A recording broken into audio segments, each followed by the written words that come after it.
आप देख रहे हैं देश का सबसे भरोसेमंद चैनल डेली नेशनल। नमस्कार, आदाब, सत श्री अकाल। हम इस वक्त मौजूद हैं गोरखपुर के बहरामपुर में और आमना गर्ल्स इंटर कॉलेज में। एक जो परंपरा रही है कि मुस्लिम में एजुकेशंस कम होती है, उस परंपरा को तोड़ते हुए ये विद्यालय आगे की ओर अग्रसर है। यहाँ पर कुछ बच्चियाँ मौजूद हैं जो हाई स्कूल और इंटर के अंदर उन्होंने टॉप स्कोर किया है और वो यहाँ पर हमारे साथ आप देख सकते हैं विजुअल में कि वो बच्चे यहाँ पे मौजूद हैं। यहाँ पे प्राचार्य मौजूद हैं। हम उनसे बात करेंगे कि क्या कुछ दुश्वारियाँ आई और कैसे उन्होंने तैयारी कराई कि आज एक सम्मानजनक स्कोर पर ये बच्चियाँ आगे बढ़ रही हैं। क्या कुछ दुश्वारियाँ आई बच्चों को एजुकेशन देने में? सर, दुश्वारियाँ ये आई मेन कि बच्चे हमारे स्कूल के प्रेजेंट नहीं होते थे डेली स्कूल, क्योंकि घरों पर उनको कुछ वर्क होता था, कुछ काम करते थे, कुछ घरेलू परेशानियाँ थी। लेकिन उसको सबसे पहले हम लोगों ने ख़त्म किया। उनके माँ बाप को ये समझाया कि बच्चों को आप डेली स्कूल भेज दीजिए, उसके बाद हम उनको पढ़ाएंगे, जिसमें कि हम कामयाब हुए, ज़्यादातर कामयाब हुए। और जो बच्चियों ने नंबर लाया वो इसी का ये श्रेय जाता है। हमारी टीचर्स ने उनको डीपली उनको एजुकेशन दिया, उनको पढ़ाया, तैयारी करवाई, ये फ़र्क पड़ा है बच्चों के ऊपर। अब तो एक सम्मानजनक स्कोर में बच्चे आ गए हैं, तो अब कितना प्रेशर है फ्यूचर के लिए? जी, प्रेशर तो सर बहुत है। हम ये चाहते हैं कि कम से कम पूरे ज़िला में हमारा स्कूल टॉप करे। इंशाल्लाह उसके लिए हम कोशिश करेंगे और कोशिश इसी बार से स्टार्ट हो चुकी है। लास्ट ईयर भी थी लेकिन हम कामयाब नहीं हो पाए, लेकिन इंशाल्लाह आगे हम कामयाब ज़रूर होंगे। हम तो चाहेंगे कि ज़िले की क्या ये प्रदेश में नाम रोशन करे। होप सो कि ऐसा होता है। आपने एक सम्मानजनक स्कोर लाए हैं इंटरमीडिएट के अंदर, क्या कहना चाहेंगे? बहुत मेहनत की थी इस चीज़ के लिए, मतलब लगे हुए थे 2 महीने से एकदम इसी चीज़ में कि मतलब अच्छा आ जाए, परसेंटेज अच्छा कर लें हम। मेरे टीचर्स भी मुझे बहुत सपोर्ट किया, मेरे फ्रेंड्स ने, मेरे घर वालों ने बहुत सपोर्ट किया मेरा, तभी ऐसा हो पाया है। मेरी टीचर्स को बहुत ज़्यादा इसका मतलब उन लोग को जाता है कि वो लोग हम लोग बहुत तैयारी करवाई थी हम लोग की अच्छे से। कल जब रिज़ल्ट आया और आपने रिज़ल्ट देखा तो आपको लगा, विश्वास अपने ऊपर हुआ कि आप ही का रिज़ल्ट है या किसी दूसरे का रिज़ल्ट है? देखकर तो बहुत खुशी हुई, खुशी भी हो रही थी, खुशी से रोना आ रहा था बहुत, कि मतलब मेहनत रंग ले आई मेरी। बहुत खुशी हुई थी देखकर रिज़ल्ट। आपकी वालदा का क्या रिएक्शन था जब उनको पता चला कि आपने इतना नंबर पाया? तो बहुत खुश हुई थी देख कर के। फिर अपने पापा के पास भी मैंने फ़ोन किया, वो भी बहुत खुश हुए थे। बहुत खुश था, सब लोग घर पे बहुत खुश हुए थे। आपका हाई स्कूल था, इंटर था? High school. यहाँ पर इंटर की भी बच्चे हैं। आपको कौन सा रैंक आया है? यहाँ पर कितना नंबर्स मिले आपको? 500 में 429 मिला है, पहला स्थान है कॉलेज में। कैसा लग रहा है? अच्छा लग रहा है। आगे क्या इरादा है, क्या बनने का इरादा है? कुछ अच्छा करना है। टीचर्स भी बहुत कुछ अच्छा बता रही हैं, कुछ करने को कोर्सेज कुछ अच्छा करेंगे, वो hope so BCA।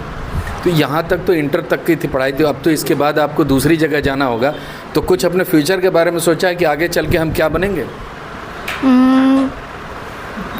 Computer line में सोचा था आगे जाएं।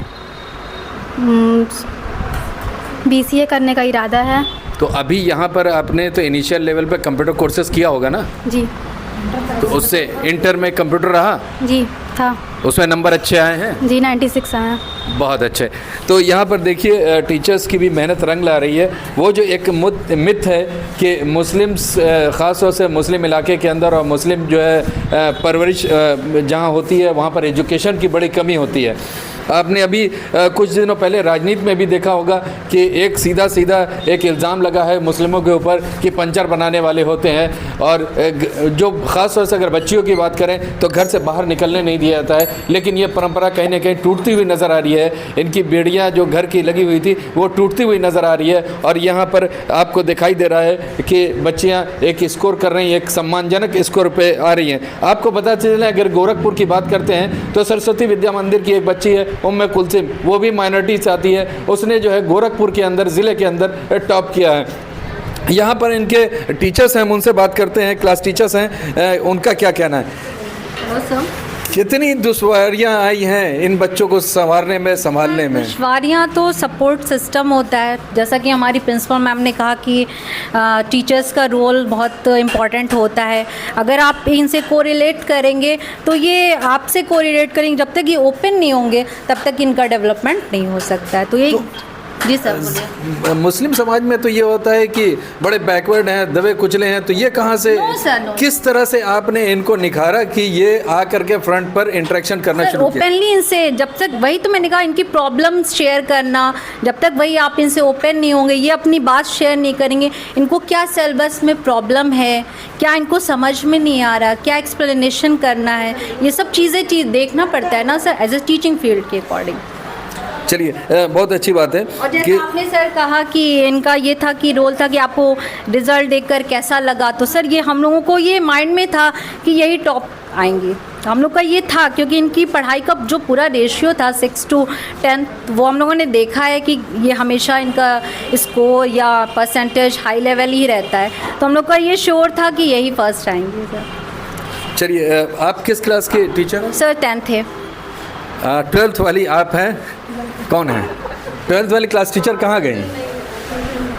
खैर, वो यहाँ पे अवेलेबल नहीं है। हम प्रिंसिपल मैम से हम पूछना चाहेंगे, एक चीज़ होती है पर्सनालिटी डेवलपमेंट, उसके लिए क्या कुछ आपके यहाँ चीज़ें हैं जो इन बच्चियों को निखार करके बाहर लेकर के आता है, उनको एक शेप देता है? ये बहुत बड़ा रोल होता है पर्सनालिटी डेवलपमेंट का, उसको कैसे करते हैं? पर्सनालिटी डेवलपमेंट का एक क्लास जो है हम एवरी सैटरडे और यहाँ पर ऑर्गेनाइज करते हैं, जिसमें हमारी टीचर्स होती हैं, कुछ बाहर से भी हम लोगों को बुलाते हैं।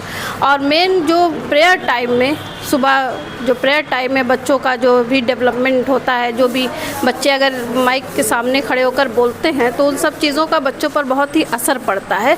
तो ये सारी कोशिशें हम करते हैं कि अपने बच्चों के अंदर जो है हम डेवलपमेंट लाएँ, पर्सनैलिटी डेवलपमेंट लाएँ, जिसके लिए हम कोर्सेज चलाते हैं। कोर्सेज क्या, क्लासेस चलाते हैं हम जिनके लिए।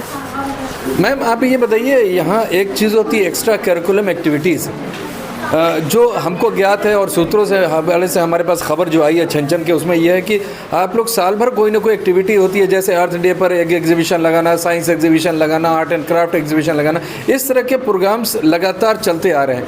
इसके पीछे क्या मंशा होती है, क्यों इस तरह की एक्टिविटी कराई जाती है? अगर हम लेमैन भाषा की बात करें तो अगर आज आपने एग्जीबिशन लगाया तो आज तो पढ़ाई हेल्डअप हो गई। इसके लिए ये होता है कि हम एक्टिविटी इसलिए कराते हैं कि हम जो चीज़ थ्योरेली बच्चों को बताते हैं वो एक्टिविटी के ज़रिए उनके दिमाग में और अच्छे से डेवलप करती है और वो और अच्छे से उसको जो है फॉलो करते हैं, समझते हैं। इस वजह से एक्टिविटी कराई जाती है और हम लोग इसके ऊपर बहुत ज़्यादा ध्यान देते हैं। पढ़ाई तो अपनी जगह, पढ़ाई के अलावा एक्स्ट्रा करिकुलम में अगर ये पार्टिसिपेट करेंगे तो इनकी पूरी बॉडी डेवलप करेगी। इस वजह से हम लोग एक्टिविटी कराते हैं। चलिए, तो ये थे आमना गर्ल्स इंटर कॉलेज के अध्यापक और शिक्षक और स्टूडेंट्स यहाँ के थे। प्रिंसिपल मैम का साफ ये कहना है कि आने वाले दिनों में और इससे ज़्यादा मेहनत करनी होगी। शिक्षकों का भी यहाँ पे कहना है कि और ज़्यादा इंटरेक्शन करेंगे और ज़्यादा मेहनत करेंगे, ताकि आने वाले सालों में सिर्फ कॉलेज ही के नहीं बल्कि ज़िले ही के नहीं बल्कि प्रदेश में भी यहाँ के बच्चे नाम करें। फिर मिलते हैं एक नई शख्सियत के साथ, एक नए होनहार बच्चों के साथ। आगे के एपिसोड में मेरे साथ बने रहिए।